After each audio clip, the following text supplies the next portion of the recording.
Masih ingat dengan Tina Tun, penyanyi lagu bolo-bolo yang memiliki goyangan leher yang khas? Agustina Hermanto atau yang memiliki nama beken Tina Tun, awalnya dikenal sebagai penyanyi dan artis cilik asal Indonesia. Ia mulai terjun ke dunia hiburan tanah air sejak 1999 lalu.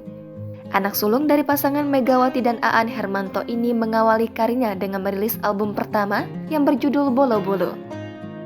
Single utamanya yang dengan judul yang sama pun menjadi hits di pasaran kala itu. Berkat lagu ini juga Tina Tun terkenal dengan goyangan lehernya yang khas.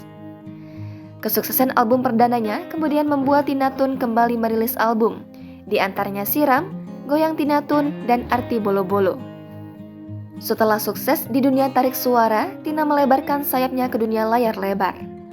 Wanita kelahiran 20 Agustus 1993 ini berperan dalam film yang berjudul Tina Tun dan Lenong Bocah, dan 9 tahun kemudian membintangi film Cinta Dalam Kardus. Ketika beranjak remaja, Tina kembali merilis album yang diberi judul I Love Music. Single pertama dalam album ini merupakan hasil karyanya sendiri, yakni In My Birthday, dan dirilis tepat pada hari ulang tahunnya. Pada 2011, Tina membentuk grup musik yang diberi nama The Girls dengan 2 singlenya berjudul Cinta Pertama dan Cinta Buta. Namun grup ini tidak laku di pasaran. Sukses di dunia hiburan dengan meraih kepopuleran sebagai mantan penyanyi dan artis cilik, Tina Tun lalu terjun ke dunia politik.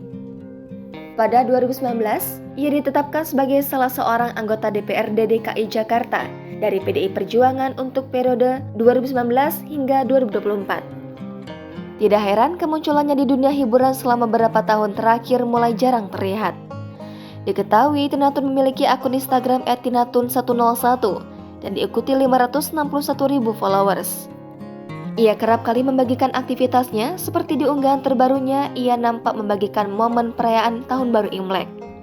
Meski begitu, Tina Tun menyebut dia dan keluarganya masih dalam suasana berduka setelah kepergian neneknya pada Desember lalu.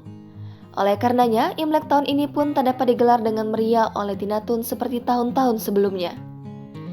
Bahkan, pelantun bolo-bolo itu mengungkapkan perayaan Imlek tahun ini merupakan yang paling kelabu. Tina Tun tak menampik, dia dan keluarganya masih merasakan kehilangan setelah ditinggal sang nenek. Meski begitu, Tina Tun tetap memiliki harapan tersendiri, bertepatan dengan momen Imlek tahun ini. Ia berharap semoga menjadi lebih baik lagi, selalu diberikan rezeki dalam keluarga, kesehatan, dan pekerjaan. Apalagi sekarang lanjut Tina ia sedang menjadi wakil rakyat. Ia berharap bisa menjadi sosok yang amanah.